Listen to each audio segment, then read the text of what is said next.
dahil sa katotohanang ipinapangaral ng Santa Iglesia Katolika na hindi maitanggi ng mga protestante sa lungatang aral at pahayag ng mga pastor.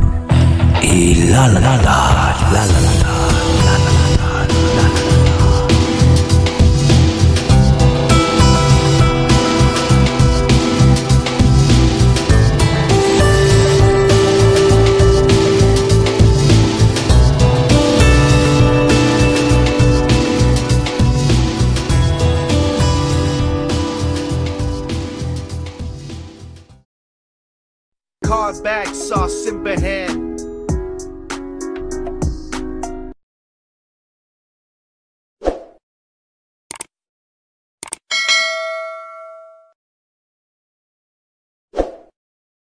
Bro JD and Angel, itong kasama ko sa trabaho dito, kanina nanginginig siya.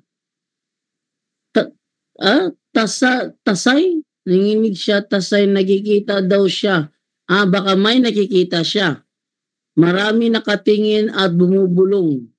Sabi ko, mangumpisal ka para di naharasin. Palamura po kasi siya. Okay, palamura po kasi siya. Then may rugtong pa to. Ito naman kasama kong isa, sabi naman niya, di na kailangan na mangumpisal. Magsimba at hingi lang tawad sa Diyos. Patawarin na daw ng Diyos. Yun daw ang sabi ni Bro Eddie Villanueva. Tama po ba? Brother Angel, sa'yo yan. Ikaw yung tinatanong niya. Hindi, unang-una yung ano yata niya, spiritual warfare, no? Yung ang dami daw nakikita. No? Although, alam naman natin na yung mga kasalanan niyan still, no? Connected yan sa mga fallen angels. So, mula sa pagmumura, sa paggawa ng kasalanan, connected yan, no? May ano yan, may connection sa mga ano natin, sa mga kalaban, no? Inuudyukan tayo. Kaya nga sa Efeso 4:26, 'di ba? Kapag ka nagagalit ka, sabi doon, wag magkasala. At sabi doon, yun nga, yung sabi mo diyan, palamura siya. So, wag mong bigyan ng pagkakataon ng diablo. So, makikita mo talaga biblical yung mga ano, no? Pagdating diyan sa spiritual warfare natin, biblical 'yan. Wag mong papasukin ang diablo dahil yung mismong nasa isip mo, hindi alam ng diablo 'yan, pero pag ikaw ay nag-action na at nagmura ka na at nagsalita, nandun na, may connected na doon sa diablo. Kumbaga pinabayaan mo 'yon, no? So, 'yun, kailangan talaga na although yung kumpisal pa rin, napakahalaga rin kumpisal. Ang problema nga dito, ito pa, no, paalala sa mga po nakikinig, no. May napanood din ako ng isang santa dinala sa hell din ni God, ni Jesus. At sabi, alam mo, isa sa mga problema din sa mga nasa impyerno, yun ding nanguumpisal din, nanguumpisal na yun, pero hindi proper. So kumbaga, ang ituturo din namin dito, hindi basta magumpisal ka tapos na, hindi po. So may condition pa rin yan, kaya talagang mahirap hindi ganun kadali, no? Kaya nga sabi ni Jesus ko, konti maliligtas. Biro mo kahit yung nangungumpisal na, pwede ka pa rin bakit? Kasi hindi proper ang pagsisisi mo. Kumbaga, nangumpisal lang ako, okay, yun gano'n. Pero yung mismong gusto mong pagsisihan at talikdan, yung pagtalikod, wala eh. Doon nagkakaproblema.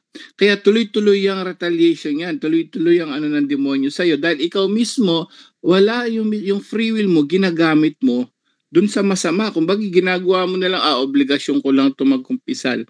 But yung talagang seryoso, no? Yung talagang seriously na tatanggalin mo yung kasalanan, wala, alam ng Diyos yan, no? So yung ang dami daw napunta sa impyerno dahil doon sa pangungumpisal na hindi proper. Ibig sabihin, hindi naman talaga tunay. Hindi tunay ang pagsisisi. So isa yun, no? Ngayon, tungkol sa hindi daw mahalaga yung kumpisal, sabi ni Eddie Villanueva, no? Why? Kasi wala naman siyang authority to absorb sin. No? Wala siyang karapatan dahil tandaan po natin, Old Testament pa lang binigyan na ng makarapatan yung mga pari no, yung mga 'di ba, maghandog kayo para sa iyong kasalanan. Hanggang New Testament 'yun, naghahandog sila para sa kasalanan nila. Dadaan sa pari. Hindi naman sinabing maghandog kayo diretso sa akin. May dadaanan. Bakit? Kasi ang Diyos alam niya. Yung patatawarin niya, tandaan natin, ang patatawarin niya mga tao, no, may senses, 'di ba? May feelings 'yan, no? May pakiramdam 'yan. Siyempre, nakikita, narinig 'yan. Dapat siyempre magbibigay siya ng instrumento kagaya ng isang tao din. Kasi kung spiritual nga naman, alangan naman, paano makikipag-usap ang Diyos mismo sa kanila? Makikipag-usap siya sa pamamagitan ng tao na ipapadala niya. Bakit tao yung ililigtas niya? Kaya from Old Testament hanggang New Testament, sinabihan ng mga apostol na mga pari din. Kung ano may patawad nyo rito, ipatawad sa lupa. So, sila magsasabi ngayon. Kaya nga sacrament of reconciliation. Hindi siya sacrament of confession. It's a sacrament of reconciliation. Confession is just part of the reconciliation. Confession mo, sinasabi mo yung kasalanan mo. But complete reconciliation siya. Bakit? Sasabihin ni Father kung anong gagawin mo, anong ginawa mo, at anong dapat mong gawin, saka kanya bigyan ng pagpapatawad. That's a reconciliation. Wala sa ibang sekta yon. Okay? So yun ang problema doon. Hindi nila naintindihan yun. Why? Nagbasa ng Biblia, nag-interpret. Malaking problema yon. So akala nila, diretso na. Hindi. Old Testament pala, naghihirang na ng mga tao para nga doon sa pagpapatawad ng kasalanan na yan. Dahil nga, tao ililigtas, kailangan marinig ng tao. Paalala po sa lahat, bakit tao? Bakit iano mo yung kasalanan mo sa tao? Kasi yun ang gusto ng Diyos. Dahil alam niya, tao ililigtas niya. Hindi naman siya pwedeng espiritu biglang magsasalita. Matatakot ka. Amen? Ganun siya. Kaya nga ang ating Panginoon Kristo bilang tao during that time, sabi niya, pinatawad ka na. Nagpatawad siya.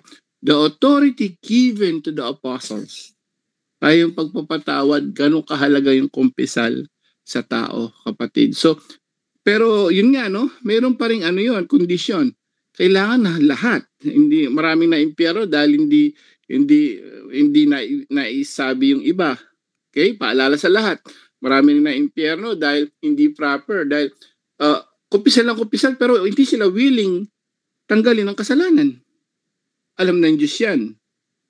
So, hindi natin malaloko o Diyos yan. May impyerno ka rin kahit kumpisal ka ng kumpisal. So, there is always a condition pa rin. Paalala sa lahat. Hindi siya ganun kadali kaligtasan. So, yun nga, no? Una, iano mo yung kumpisal, pero sabihin mo sa kanila pa rin, yung pangungumpisal, yung sinasabi mong palamura siya, magagalitin siya, kailangan willing niya rin i-renounce at tanggalin yun. Kasi kapag hindi, kahit sabi mo magkumpisal siya, pero hindi naman siya talagang seryosong tanggalin yon, walang mangyayari sa kumpisalan. Magkakasala lang siya lalo at ma-retaliate lang daw siya lalo. Kaya tingnan mo kung ano daw nakikita. So yun, turuan mo magkumpisal, pero yung proper contrition o totoong pagsisising pagkukumpisal. Bro Jando? Brother Angel? Yes, bro Wendell. Yung sinabi ng born again kasi na diretso na sa Diyos, di na kailangan ang pare, nakalimutan siguro nila at di nabasa yung unang Juan Kapitulo 5, 16, 17. Ano po yung mabasa diyan? May kasalanan na pwedeng mapatawad sa pamamagitan ng panalangin. 1 John chapter 5 verses 16 up to 17.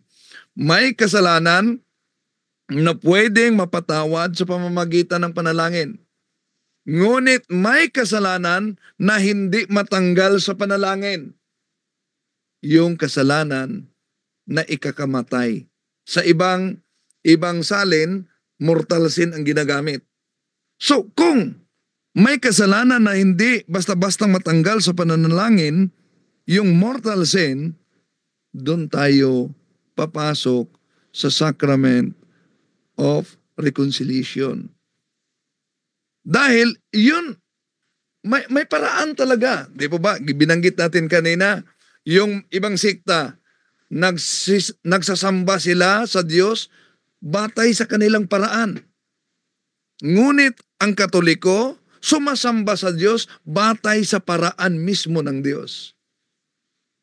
Ang pangungumpisal, yun ang paraan ng Diyos. Paraan ng ating Panginoon Jesucristo sa Juan Kapitulo 20, 21, 23. Bakit? Kailangan pa tayo dadaan. Siguro yun talaga ang paulit-ulit na katanungan. Bakit kailangan tayo dadaan pa sa pare? Bakit di na lang tayo diretso sa langit sa ating Panginoong Jesucristo? Una, nakalimutan siguro nila na sa pamamagitan ng binyag, Galacia Kapitulo 3, versikulo 27, nagiging kabahagi tayo sa katawan ng ating Panginoon Jesucristo. Sa pamamagitan ng binyag, we are part, we are one, we are all Christians. Galatians chapter 3, verse 27. At dahil bahagi tayo sa katawan ng ating Panginoon Jesucristo, anong sabi sa 1 Corinthians chapter 12, verse 24? Na ang problema ng isang bahagi ng katawan ay problema mismo ng buong katawan. Anong ibig sabihin? Kung meron tayong malaking kasalanan na di matanggal sa pamamagitan ng panalangin, unang Juan 5, 16, 17, apektado ang buong katawan. Kaya, kung humihingi tayo ng kapatawaran sa Diyos, dahil apektado ang kanyang mystical body, ang katawan, ang simbahan, yon, makipag-reconcile tayo sa pamamagitan ng pare ng Diyos. Makita natin yan sa Ecclesiastes, mga kapatid, 5:6, na mangungumpisal sa pare ng Diyos. Dahil apektadong-apektado ang mystical body of Christ sa kasalanan natin. No? Yun ang di nila alam kung bakit kailangan tayo mangungumpisal. Pero di lang yan. Di lang yan. Kahit mga Katoliko, dami nang di mangungumpisal. Naalala ko yung nandun kami inimbita kami sa isang parokya sa Diocese of Cotabato. Sa parokya, sabi ng pare, Brother Wendell, wala yatang mga kasalanan ang mga tao, mga parokyano kung walang mangungumpisal. Yun, tinitira namin ang kumpisal. Ang daming mga taong nag-attend. Yun ang binanatan ko. At anong nangyari? Ang pare naka-request ng ibang pare. Sa daming mga taong nangungumpisal, mula umaga hanggang hapon, huminto lang sila sa lunch. Kulang talaga ng katikisim. At nung nagpunta din ako, kay Father Noe, diyan sa Baoco Mountain Province, sabi ni Father Noe, brother, ilan na din ang nangungumpisal. So yun, binanatan ko rin naman ang sakramento ng kumpisal. Ang daming mga nangungumpisal. Pagkatapos sabi ni Father, grabe, ang dami. At may mga umiiyak pa, brother.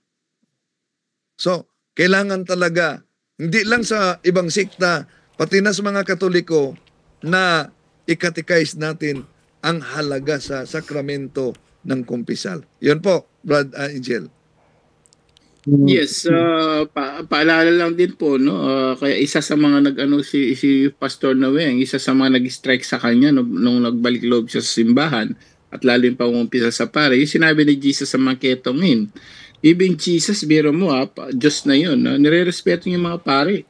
Ano sabi niya sa mga ketongin nung lumapit sila sa ating Panginoon sa Kristo? Pumunta kayo sa pare. Siya mismo.